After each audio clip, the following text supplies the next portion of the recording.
The Meghalaya Democratic Alliance government will call the Harijan Panchayat committee on 29 September to discuss about the relocation of the 342 families of Sweepers Colony from Them Yo Maulong to the existing official quarters of the Shillong Municipal Board. Informing this, Urban Affairs Minister Sneha Bhalangdhar informed that in the meeting the discussion will be held on the proposal of the high-level committee.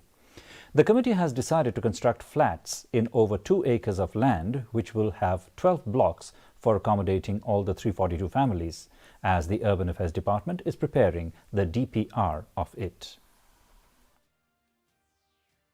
The process of understanding is under process now. The question of rejection doesn't arise from any side.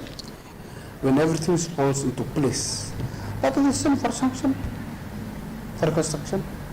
That does not make any problem. No, the question of consider and not consider doesn't arise. We are yet to come into understanding.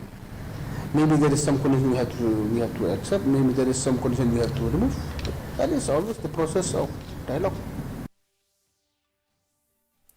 The Khasi Hills Building and